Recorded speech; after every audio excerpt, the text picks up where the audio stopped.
Hey everybody, this is Pastor Chris. I'm coming to you live from Lexington Park Baptist Church. This is PC Studios. It is 2/25/26. How in the world are you doing? I hope you're blessed, highly favored by God. Good to be with you today. So we are in the book of Judges. We're going to just keep going right on into it. So we are on Judges 2, and we'll be looking at 8 through probably 15. We looked through, or excuse me, 8 through 10. We looked at 6 through 8 yesterday. We read the whole thing. But what has happened here is there's a recap that's happening in the midst of the book of Judges. And you've got Joshua's ended, the book of Joshua, the legacy of Joshua, and the beginning of Judges. And the day of Judges begins to remove Joshua from the scene, and his tribal leaders or elders have died off and new leadership emerges. So what happens is this. The author decides to do a recap for us to remind us about Joshua, because the ignoring of what Joshua has said will cause problems in the day of Judges. And so in verses 8 through 10 of chapter 2, Joshua son of Nun, the servant of the Lord, at the age of 110, he dies, 110 years old. Great life. They buried him in the territory of an inheritance in Timnath-Heres, in the hill country of Ephraim, north of Mount Gaash. The whole generation was also gathered to their ancestors, and after them another generation rose up who did not know the Lord or the works that he had done for Israel. May God add a blessing to his holy word. This is a sad story, actually. You know, whenever we are a leader, I spoke on leadership yesterday, we want to leave a legacy. We want people to follow. We want people to succeed. And unfortunately, Joshua did his best. Joshua did exactly what God had said. He had obeyed God. He left good leadership. He gave the people their inheritance. He gave each tribe their territories. And their job was simple. Drive out the inhabitants, tear down the idols, and worship Yahweh. Pretty good checklist, right? They didn't do it. So Joshua dies and things change. A whole generation is gathered in to be with their ancestors. In other words, they go on to be with the Lord. They go on to be with those that have gone before them of faith. So Joshua has moved on. And a generation is left that has to keep going in the faith. This is part of life, you all. I've spoken this Sunday. We will die. Generations will pass away and new generations will come. Responsibilities get passed on. Legacies must be continued. Faith must be endured, maintained, advanced. It becomes each generation's task. What happens with Joshua and Judges is the same thing that happens to us today in our nation. Will we be a nation ruled by laws of order? Or will we not? Will we indoctrinate our children into hating law enforcement? We're doing it. Will we be a generation that when the President of the United States stands and asks during his State of the Union speech, will everyone in this chamber stand who agrees with this statement, and he asks them, will you make it a priority basically to defend the citizens of America over illegal immigrants? And half of the chamber can't stand for that? We are American citizens. So each generation can lose freedom. And last night, we witnessed it. The Democratic Party refused to stand, but one, Fetterman from Pennsylvania, that's my best understanding, refused to stand to say that they will protect the citizenship of Americans. You're in America. Now, take that from this generational of Americans. By the way, that breaks my heart. But if America falls, America falls. But the church is a different story. The gospel of Jesus, the cross, the death, the burial, the resurrection of Jesus, these are sacred things now, not just historic things, not just a Declaration of Independence or a Constitution that has been eradicated and eroded by people of the Democratic Party.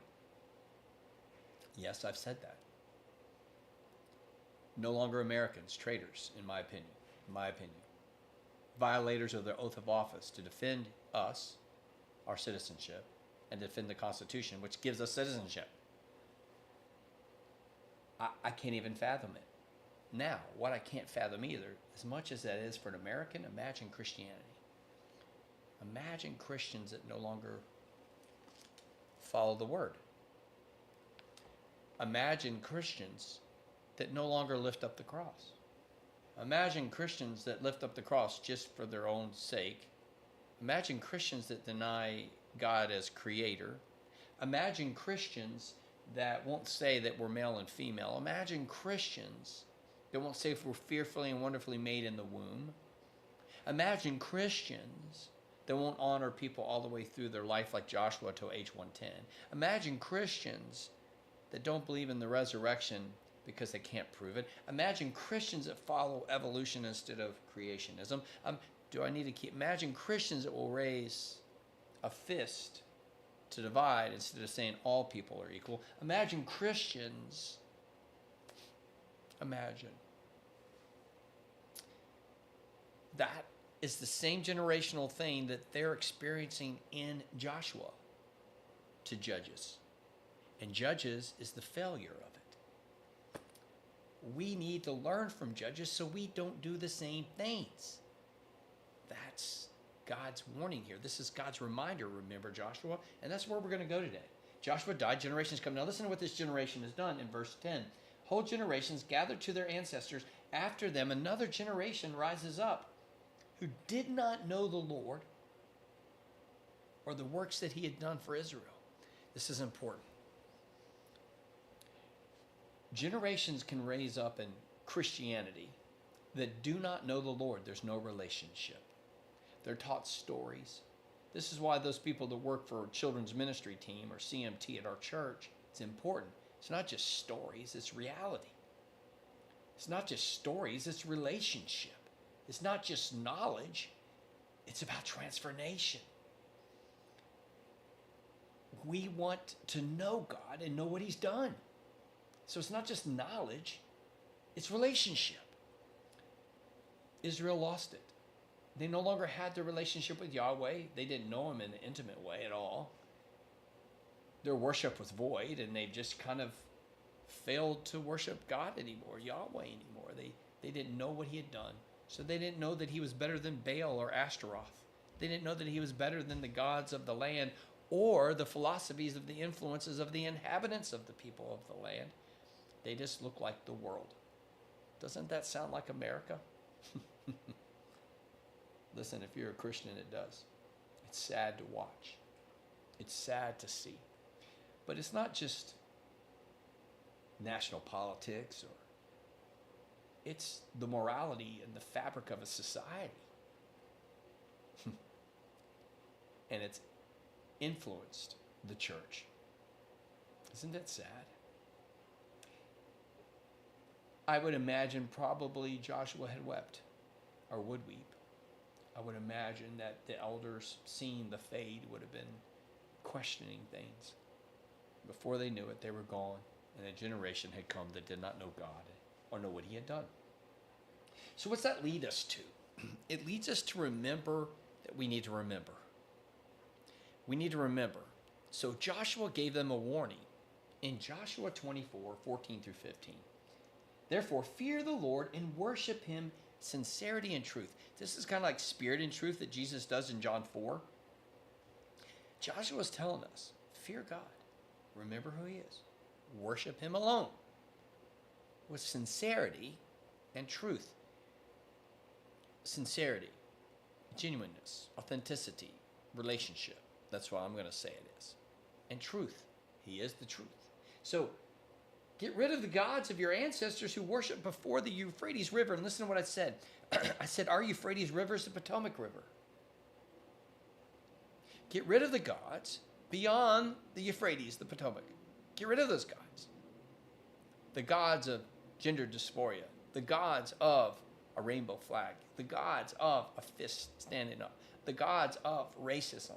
The gods of abortion. The gods of, you keep going down the list. the gods that try to eradicate God out of government, the gods of that will allow a disruption to go into a church facility and call it a legitimate First Amendment right. The gods of the land that say there is no citizenship to be protected. If I'm not nailing it on the head, I don't know how I can do it anymore. And sadly, I'm sure there are people in my church that have embedded themselves with the inhabitants of the land and that are worshiping false idols, maybe even unaware that they're doing it, like the people of Israel of this day. And that we're on the verge of a generation that could be lost, and some in the generation that are here now are confused and have drank the Kool-Aid and whatever else you want to say, right? So there's a lot of stuff going on. So, but then he goes on to say this. But if it doesn't please you to worship the Lord, choose yourself today. So listen, Joshua gives them a choice. If it doesn't please you to worship God, and you just want to worship like the gods on the other side of the Euphrates, the gods of the other side of the Potomac, go for it. But, listen to this. If you doesn't please you, then choose for yourselves today which you will worship. Who will you worship? The gods of your ancestors that worshipped on the other side of the Euphrates, because some of them fell to false worship, false gods and Baal and Ashtaroth and all this kind of stuff, and they accepted the inhabitants. Are you going to be like that, or are you going to be like me? As for me and my family, we will worship, some translations say serve, the Lord. Who will you worship? Who you will serve? Who will your allegiance be to? Who relationship? What covenant will you enter into? This is the dilemma of judges. They have rejected the God that Joshua warned them not to reject. The God that they supposedly knew, and from one generation to the next generation, before you knew it, ancestors were gone, and they were with their ancestors that were in heaven. And then before you knew it, they did not know God, and they did not know what God had done. I want to warn all of us today, all of us, but especially Christian, the church. I know I've made parallelisms to Christianity in America, and call me a Christian nationalist, if you will. I believe I love my country. I want to see my country, and I want to see society have law and order. I want to see good things come. So did Joshua. I want to see that too for the people that I love. I want to see my family grow up in a land of freedom. I want to see my family grow up in a place where they can worship God without fear of people coming in and disrupting the worship service or persecuting and prosecuting them in America. I want to grow up in a land where people don't have to be confused over their gender, or we don't mutilate body parts before adulthood at a minimum, right? I don't want to grow up in a world that drinks Kool-Aid, that's rainbow colored and supports all kinds of immorality. I don't want to have a culture where people don't respect law and order or respect authority. I don't want to see a country that's been violated by so many ways of life that we no longer know who we are. I'm sorry if that offends you. I'm not sorry the offense is. I'm sorry, I pity you. We're going to learn this week coming up, that God pitied them. We're going to see that, those exact words. God pitied them because of where they found themselves and what they had done to themselves. May we be people that worship God. At least Christians, the church, listen, wake up church, right? We can't afford to lose a generation of our children and grandchildren and not allow them to know who God is. And then we can't afford to get to a place in a generation in society of church where they don't know what God has done. We don't just need to teach them what God has done. We need to teach them to live with God and for God and keep his ways. You see, a covenant is relational, and a covenant is also built upon what God has done. And so Joshua was reminding them. And in Judges chapter 2, these verses right here, 6 through 10, the author is reminding us, listen, remember what Joshua did? He's gone now. Remember now that you're a generation now after him that has chosen not to know God. and not to know his ways or keep his ways. May that never be said of us. May we carry on the legacy of faith of Jesus Christ to a next generation. It's our job. It's our job to lose. It's our job to maintain. And it's our job, listen, to advance. Which one are you going to do? I can't settle for maintenance, and I can't settle for losing. So I have no other choice in my heart but to advance the gospel of Jesus Christ and to say the same words that Joshua said in Joshua 24. As for me and my house, we will worship the Lord. Hey, God bless you. I hope this challenges you. I hope it encourages you. I hope it strengthens you. There's a lot of truth in what I just said. If you're offended, go back and really look at it. Apply it. See that it's true. And then apply it to your life. And worship the Lord your God. Not the God of the other side of the Euphrates or the Potomac. But the God who loves you, saved you, and calls you to live for him. Hey, God bless you. Remember these true realities. God loves you. So do I. I'll see you here next week on Tuesday. You take care.